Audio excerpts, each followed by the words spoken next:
O rico só é rico porque ele explora outras pessoas. E essa teoria está totalmente errada.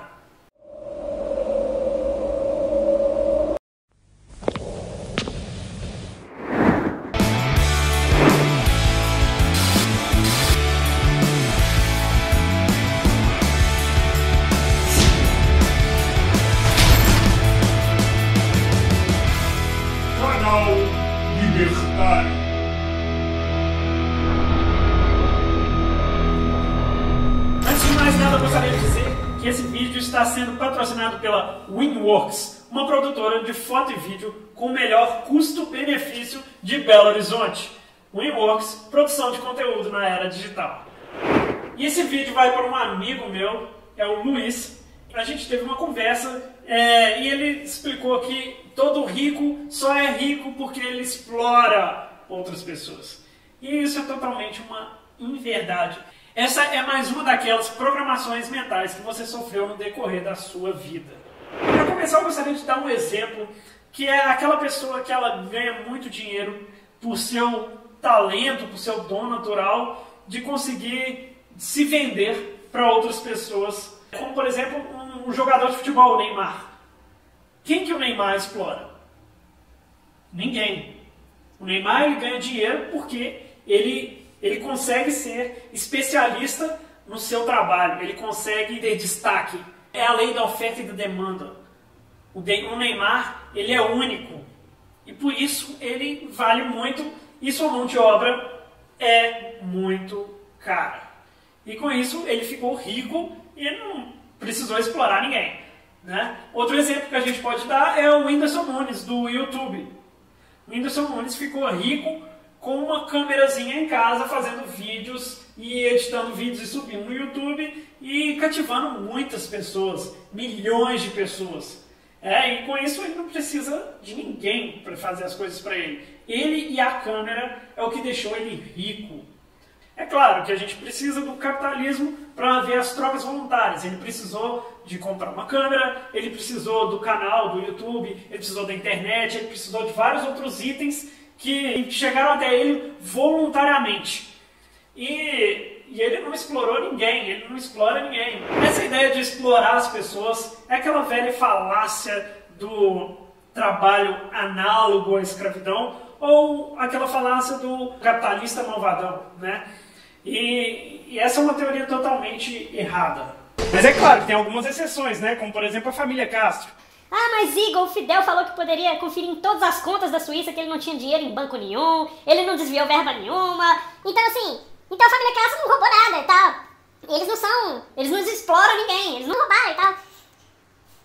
Tá, mas se você tem uma ilha cheia de escravos, né? Não na teoria, você não tem nada no papel, mas na prática você tem uma ilha sua, cheia de escravos trabalhando para você. Você compra o que você quiser com recurso público. Público nada, né? Recurso estatal. Você compra o que você quiser. Então, você tem o que você quiser, você tem uma ilha cheia de escravos, você pode comprar o que quiser, você tem um exército para te proteger, um exército grande, seu filho pode estudar na Espanha, você pode mandar a família para fora estudar, você pode passear fora, né? Só ter autorização do Estado. Quem que é o Estado? A família Castro. Então, você se autoriza aí aonde você quiser. Você tem todos esses recursos na mão. Pra que você vai desviar dinheiro para a sua conta? Me fala. Pra quê? Você não precisa nem ter uma conta.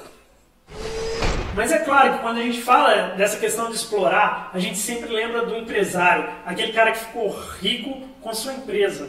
E a gente pensa naqueles funcionários que trabalham lá, que não são ricos, né? Mas que ajudam o empresário a ser rico. Mas vamos pegar o exemplo do Walmart, por exemplo. Os donos da Walmart, os irmãos donos da Walmart, são uma das pessoas mais ricas do mundo. E o engraçado é que eles são bilionários e eles ficaram ricos através de 3% de lucro. O lucro do Walmart é apenas de 3%. Mas como eles conseguem vender demais, conseguem vender muito, eles conseguem ganhar muito dinheiro. Então vamos pegar um exemplo de um funcionário do Walmart que produz R$2.000. Destes R$2.000 que ele produz, apenas R$60 está indo para os proprietários do Walmart, está indo para todos os gerentes do Walmart. Então, para seguir essa ideia do análogo à escravidão, você tem que falar que o trabalhador, o funcionário, está cedendo 3% da sua produção ao dono da empresa. Em troca, ele tem todo o recurso, todo o aparato para poder trabalhar, ele não assume riscos que o empresário assume. Se a empresa levar prejuízo, ele vai ter o seu salário, certo? É claro que ele pode ser demitido, mas ele não tem o risco de trabalhar e não ganhar. O empresário é como se fosse o cliente dele. A gente tem que entender, os funcionários de uma empresa, eles têm um cliente, e esse cliente é o dono da empresa. E a gente tem que entender também que o dono da empresa, ele tem outros clientes.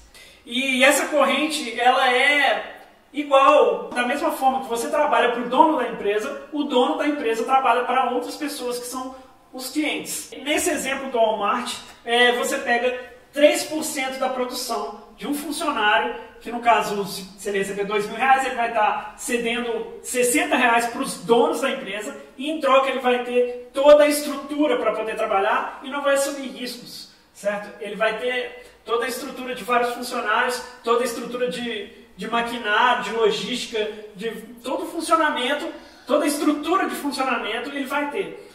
Por exemplo, se você pegar um trabalhador de uma montadora de carros e colocar ele para montar um carro em casa sozinho, com certeza ele vai demorar muito tempo para montar o carro e sua mão de obra vai ter um valor muito inferior ao que ele teria na fábrica, na montadora de carros.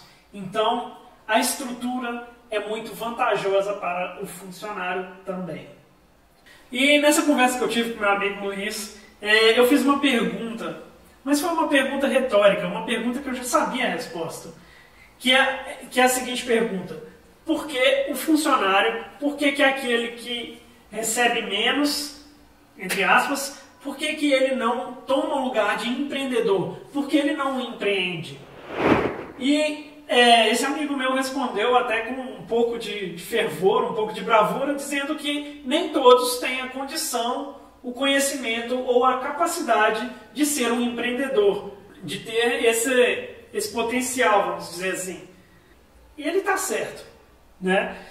Nem todos têm o talento do Neymar, por exemplo, nem todos têm a capacidade de um astro de basquete, um Michael Jordan.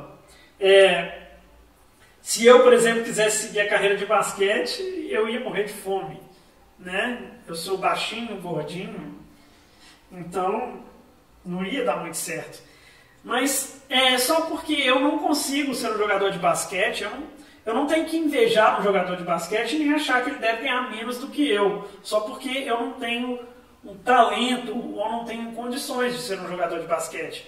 O que eu faço é admirar. Eu admiro as pessoas que têm um potencial ou a capacidade acima da média. E o empreendedor é isso, ele tem a capacidade de enxergar, de ver as coisas e alocar recursos da melhor forma possível. E também tem as pessoas que fizeram o favor de poupar para poder dar combustível ao capitalismo, a dar combustível ao investimento. Mas a gente para e pensa, por que o valor do funcionário é menor do que o valor do dono da empresa, por exemplo? Como que a gente consegue medir isso? Como que a gente consegue mensurar isso? E a resposta é: não tem como a gente mensurar valores de mão de obra. O valor de trabalho ou o valor do produto é 100% subjetivo. Mas a gente consegue ter uma ideia dos valores através do mercado. E o que é o mercado? O mercado são todos os agentes envolvidos no processo de trocas, no processo de compra e venda. Então, a partir do mercado a gente consegue ter ideia de valores. Mas o valor ele não é objetivo. O valor ele não é intrínseco. O valor é totalmente subjetivo.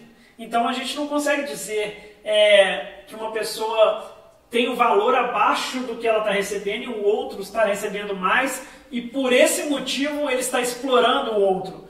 Não, a gente não consegue, a gente não tem essa capacidade, a gente não tem esse poder de alegar valores. Então a gente pode usar uma régua para aproximar de valores que é o mercado.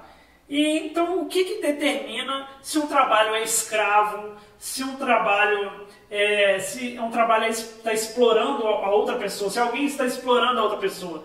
E a única maneira que a gente consegue afirmar com certeza se está havendo uma exploração ou se está tendo escravidão é o consentimento.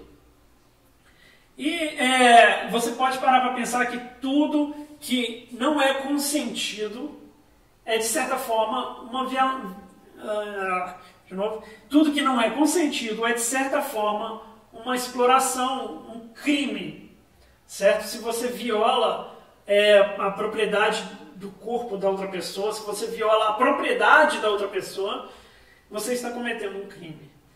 Com essa ideia, a gente pode determinar apenas com 100% de certeza que um trabalho é um trabalho escravo se não houver consentimento nele.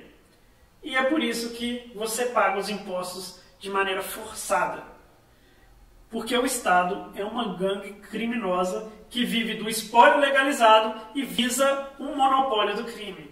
Mas é uma pena que na escola a gente aprende mais-valia, né? Mas não aprende preferência temporal, não aprende teoria marginal de valor e muito menos ética libertária, né? É uma pena. Aliás, a gente aprende o livro de Marx inteiro, o Capital, um livro gigante. Parece que, se você ler esse livro do Marx, parece que ele foi fragmentado em vários pedacinhos e passado para a gente na escola, no ensino fundamental e médio. Parece que a gente aprende tudo ali. Com essa ideia, a gente pode concluir de que todos os empresários que tratam voluntariamente os negócios, que não obrigam de maneira, usando a força dos seus funcionários, ele não é um escravizador. Ele não é um escravizador, certo? Mas o Estado, infelizmente, é. E por esse vídeo é isso. Obrigado por assistir até aqui. Um grande abraço e valeu!